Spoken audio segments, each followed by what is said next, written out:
What's going on, YouTube? We're back today with a little bit of an oldie. We're going to do a Sky Striker deck profile. This is something that I've been working on and sort of playing around with. It's actually done super good in testing, and yes, I have tested it. But there are a couple surprises. You'll see those a little bit later on. I am not choosing to do any side. I just wanted to do your main deck and the extra. The extra is pretty simple. Just being honest, like, I'm not playing access code, I'm not playing anything like that, but I do have a little bit of spice in there.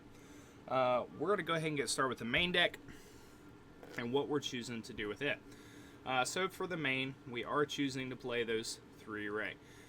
In this cut, they are finally ulti-German to match the rest of them. But we're playing 3 Ray. We are playing 1 Rose, and I do choose to play the Hamp. Hamp is super big right now, especially with some of these decks who put on towers like Pearly. This card is searchable, and it's just overall a great card to be playing. Like I said, it's searchable. As long as you're controlling a striker on your side of the field, you can tribute it to either side.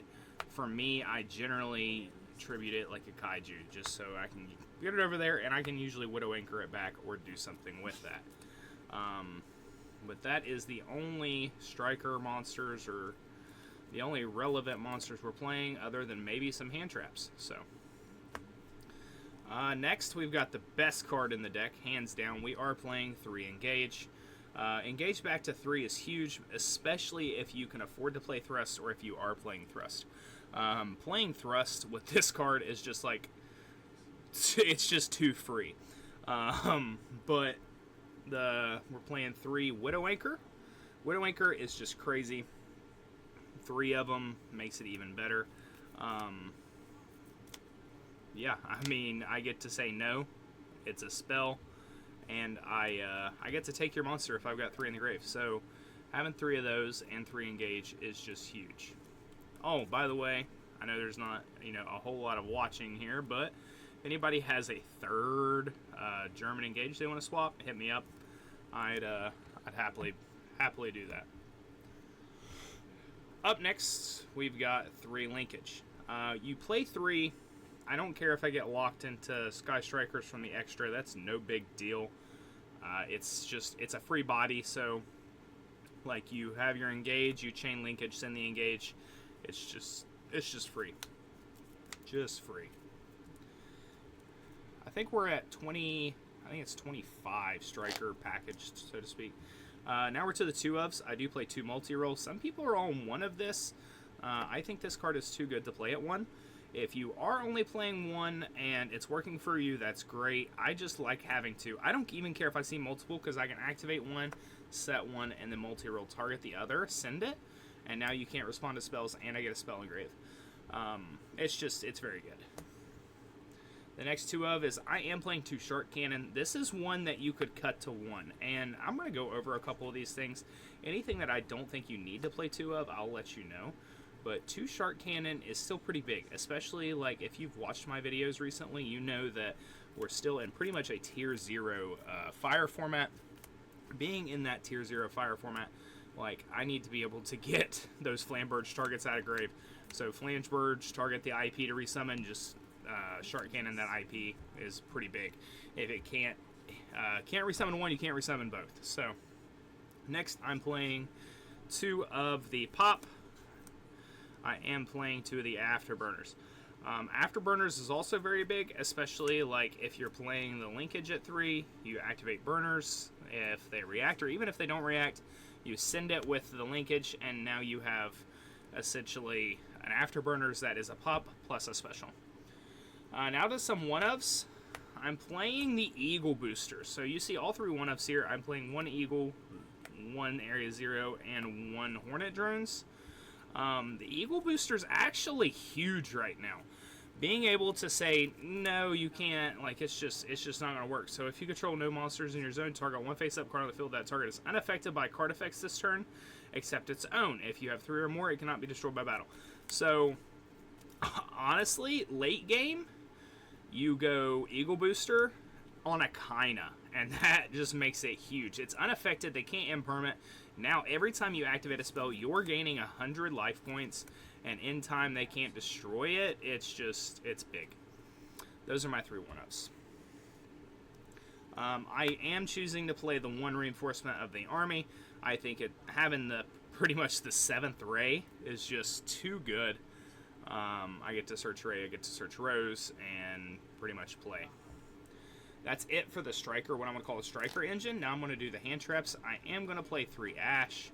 I even thought about playing 2 Bell, but I chose to put 2 of something else in here. You'll see that in a minute.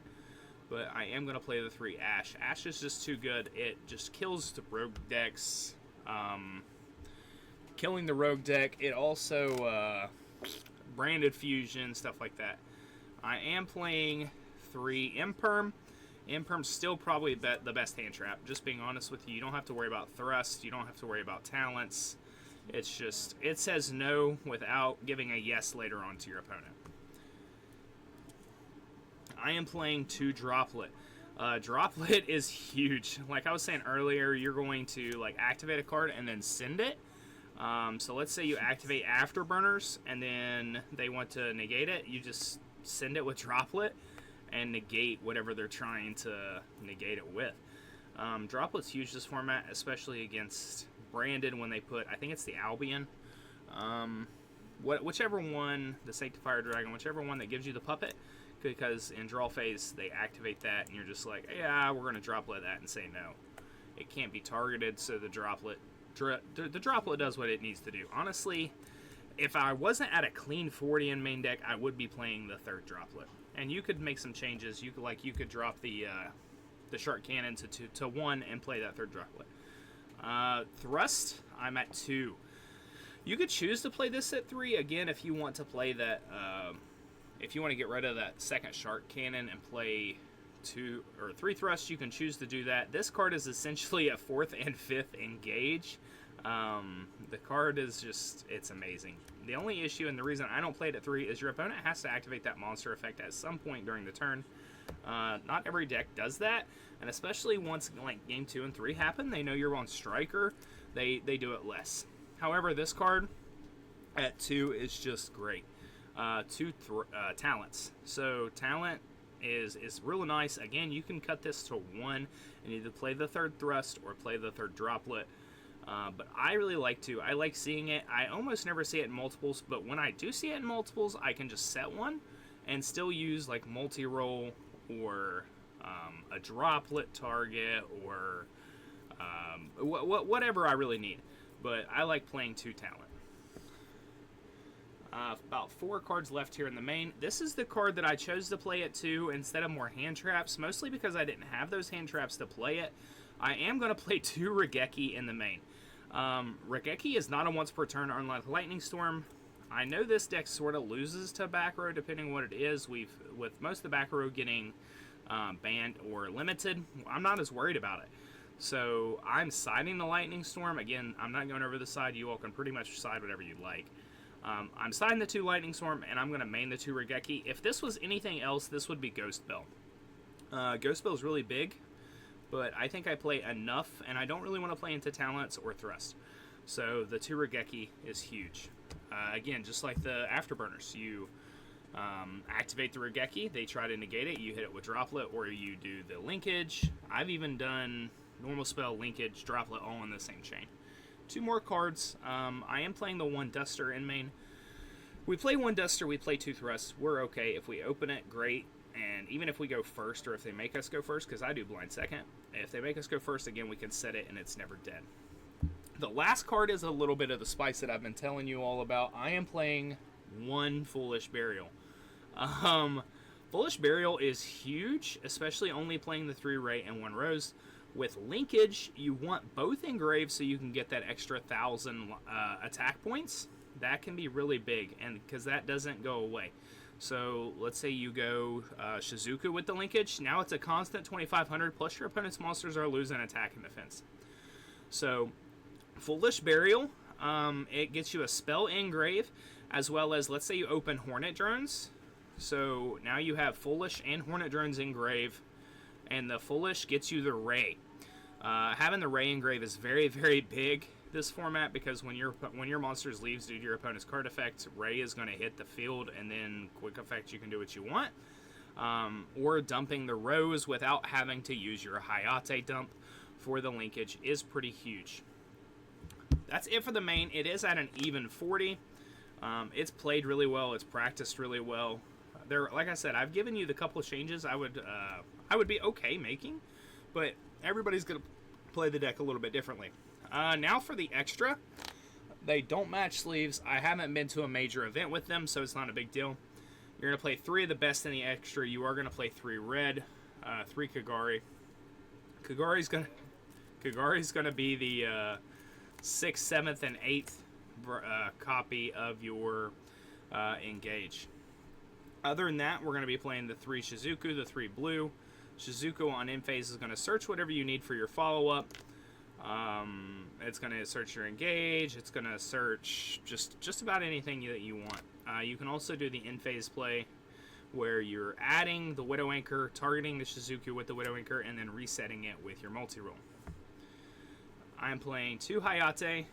I've had some people say 3, and that's okay. I would just rather have the extra spot. I prefer, you'll see in a second, but I like 2. 1 Kaina, it's pretty self-explanatory. You go into time, Kaina just wins you those games, especially with the Eagle Booster. So instead of the 3 Hayate, I choose to play 2 Zeke. I do think the Link 2 Zeke play comes up more, especially this format, so choosing to play 2 Zeke can sort of help with that. I also play the 1 Azalea. Azalea is just super good. You link into Azalea, and then if you need to destroy something, it has the option to, but I mean, at very least, it's a Link 2, and you're using it to pop a card. I play the SP. SP because when you go into any of your Link 1s, it's an automatic banish. And yeah, you can't attack directly, but generally you're going to do that in main phase 2. Or if you're breaking boards, you don't really care if you go to attack directly. SP is just a very good choice for this deck. I mean, everything's Links. 1 Dark. I do Dark because of Ray, as well as a lot of the, like if they have an SP engrave or an IP engrave, you can go Dark and then take that. But when this card leaves the field, I get to search a Ray. Just being honest with you. Search of the Ray is huge. And then the last card in the extra is going to be Zeus. Playing the 3 Widow Anchor and playing 2 talents, Zeus is pretty good, especially with the format that we're back into, sort of, with a lot of Xyz monsters. I know they're sort of niche, but like Goblin Bikers, it's nothing but Xyz. Sprites, nothing but Xyz, really. Pearly, you're seeing a lot of Xyz, and those are decks that are okay, but Pearly's been topping. So I'm still playing the 1 Zeus. You can choose to play access code, like I said, when you go Dark and then steal somebody's IP or SP, and then it goes into a Link 4, which is going to be your access code. But that's about it, guys. I really appreciate you watching. If you have any questions, comments, concerns, make sure to leave those down below in a comment. Like the video, subscribe. I really appreciate all the support. You guys have a wonderful day, and we'll see you next time.